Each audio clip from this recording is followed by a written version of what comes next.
Hey guys, just got back from fishing the BFL Regional Championship Tournament on Barren River Lake in Kentucky. So I wanted to do a quick recap about the tournament and then also some of the baits and tackle that I used to catch my fish. First of all, Barren River Lake fished extremely tough this week.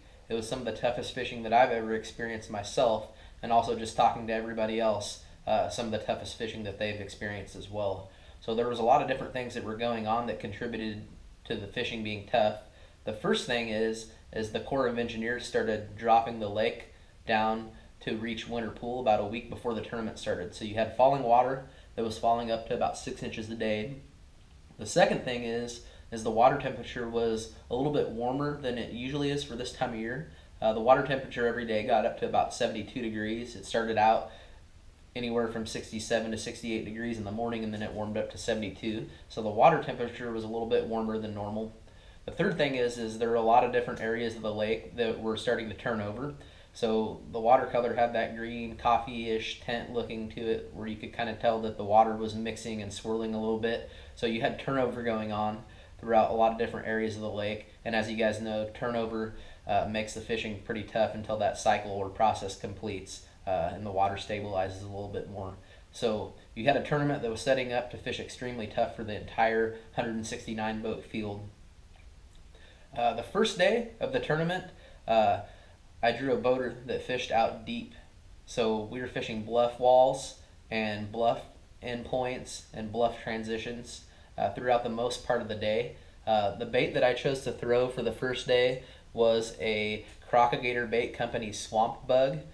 This color is green pumpkin with orange flake. And what I like to do is I like to throw that on a Carolina rig. As a co-angler, I really like to throw a Carolina rig because it's a really finesse presentation, and it allows me to catch fish behind other people that are throwing either larger baits or fishing a little bit faster. With this swamp bug, I feel that it does a really good job in imitating a crawfish and a bait fish both. And like I said, one of my favorite ways to fish this bait is on a Carolina rig. So day one, I threw this bait pretty much primarily all day.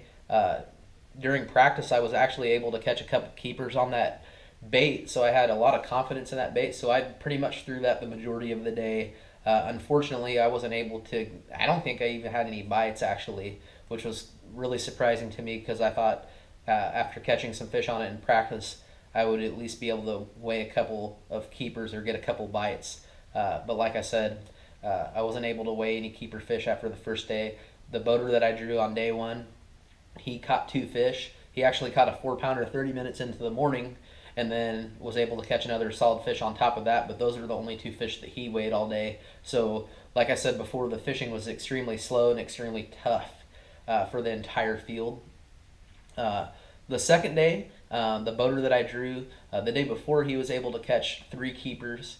He caught all his fish up shallow, but due to the boat traffic and fishing pressure, he knew that that shallow pattern was done for basically after the first day. So he decided to fish out deep as well, which I was extremely happy for because I wanted to try to get some redemption, and I knew fishing out deep was probably the best way for me to be able to catch a couple quality fish and get back into the tournament. So we fished kind of the same structure as I did with my day one boater. We fished bluff walls that were off the main river channel, bluff endpoints, and bluff transitions were the bluff wall or bluff rock transition to chunk rock, and the gravel flats that were adjacent to the main river channel.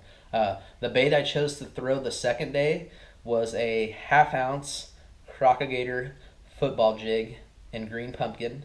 I wanted to throw that football jig just because I knew after not catching any keepers the first day that I needed to get some quality bites to be able to catch enough weight to be able to make up not weighing a fish the first day and hopefully make the cut. Fortunately for me, I was able to catch a couple of fish on this bait, and they were quality fish, so I only ended up weighing 2 fish, but they weighed 5 pounds 5 ounces, so they were quality fish.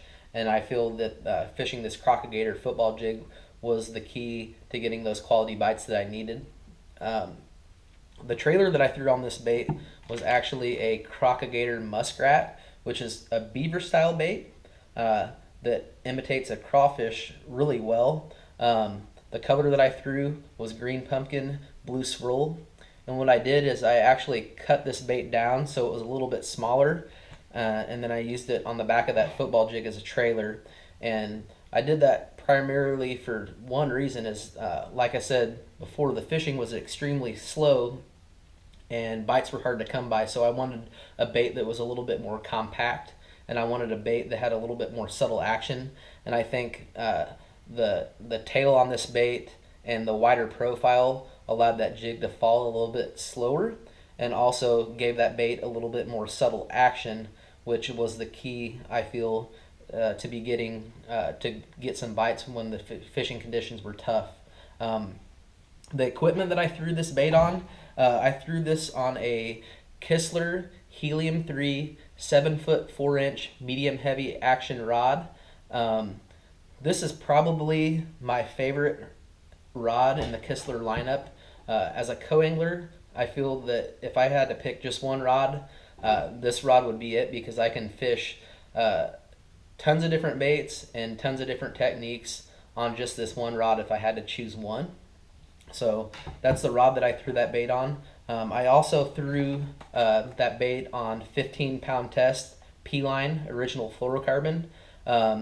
This fluorocarbon line is extremely abrasion resistant, and when you're fishing around rocks and sharp rocks and bluff walls, it's really key that you have a line that's going to have extra abrasion resistance. That way, in case you get a nick in your line and you set the hook on a fish, that you have the confidence that that line's not going to break. So those are the baits and equipment that I use to catch my fish.